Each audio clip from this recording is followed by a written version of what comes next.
siapa yang kemudian akan berhubungan banyak dengan karyawan untuk menghandle atau untuk menangani masalah-masalah karyawan. Maksudnya gitu ya Mas Nano ya. Iya, yang akan banyak berhubungan adalah manajer level bawah, atau lebih tepatnya manajer yang langsung menjadi atasan dari karyawan tersebut. Itu memang yang kemudian akan menjadi tampungan dari setiap masalah yang dihadapi oleh karyawan-karyawan yang tidak masuk di jajaran manajerial. Oke ya, dan kalau dari aktivitas pengawasannya, maka kita melihat bahwa di sini aktivitas pengawasan besar dilakukan oleh manajemen level atas dan yang paling sedikit dilakukan oleh manajemen level bawah. Kenapa demikian? Karena kembali manajemen level atas adalah orang yang paling bertanggung jawab untuk aktivitas perencanaan.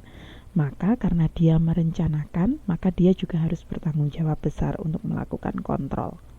Nah, sehingga sama, kalau perencanaannya tanggung jawabnya besar, maka controllingnya juga besar. Begitu, tanggung jawab untuk controlling juga besar.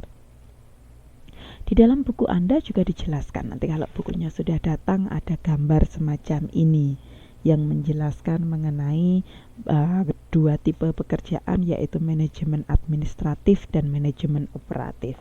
Dikatakan kalau planning dan organizing itu adalah aktivitas untuk manajemen administratif, serta leading dan controlling adalah aktivitas untuk manajemen operatif. Nah, di situ kembali ditekankan bahwa kalau top managers itu besar tanggung jawabnya di dalam kegiatan yang berhubungan dengan manajemen administratif. Jelas karena dia memang bertanggung jawab untuk kepentingan yang terkait dengan administrasi strategik perusahaan, administrasi menyeluruh yang dimiliki oleh perusahaan tersebut. Sedangkan kalau manajemen operatif yang terkait dengan pelaksanaan pekerjaan langsung, yang paling banyak punya tanggung jawabnya tentu saja adalah first line manager atau manajer level bawah. Oke. Bagaimana dengan peran manajer? Yang dimaksud dengan peran manajer adalah sekelompok tugas yang diharapkan untuk dilakukan oleh manajer karena posisinya di organisasi. Peran adalah sekelompok tugas yang diharapkan dilakukan oleh seorang manajer, posisinya di dalam organisasi. Ada 3 peran, yaitu peran decisional atau peran untuk merencanakan strategi dan menggunakan sumber daya.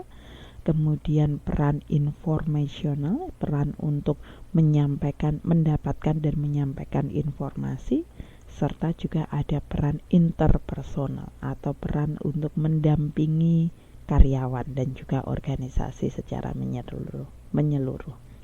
Sehingga bisa kita katakan kalau terkait dengan 3 peran yang dimiliki oleh manajer, maka peran decisional untuk merencanakan strategi dan menggunakan sumber daya, tentu saja yang paling banyak punya peran tersebut adalah manajer level atas. Karena apa? Karena dia adalah orang yang paling banyak bertanggung jawab secara strategik, bertanggung jawab yang menentukan hal-hal administratif untuk perusahaan secara menyeluruh. Sedangkan kalau informasional semuanya punya peran yang seimbang, begitu. Kalau terkait dengan peran interpersonal, berhubungan dengan orang, memimpin, kemudian mendampingi karyawan, tentu saja yang paling banyak adalah manajemen lini pertama atau manajemen level bawah, begitu ya. Baik. Ada juga pemahaman mengenai keahlian manajer. Ada 3 keahlian, adalah conceptual skills, keahlian untuk mengkonsep, pasti yang banyak memiliki adalah manajemen level atas. Kemudian human skills, kemampuan untuk memahami, mengubah, memimpin, dan mengendalikan perilaku individu dan kelompok, tentu saja yang paling banyak diharapkan memiliki adalah manajemen level bawah. Kemudian technical skill, berhubungan dengan teknik yang spesifik, diharapkan manajemen level menengah dan manajemen level bawah memiliki keahlian tersebut lebih besar daripada manajemen level atas. Oke, ini menjelaskan kembali kepada Anda mengenai berbagai alokasi waktu. seperti yang sudah dijelaskan bahwa conceptual skill yang paling banyak memiliki adalah top managers, kemudian human skill meskipun derajat perbedaannya sedikit tapi yang paling banyak adalah first line managers, kemudian technical skill ada 2 yang paling banyak memiliki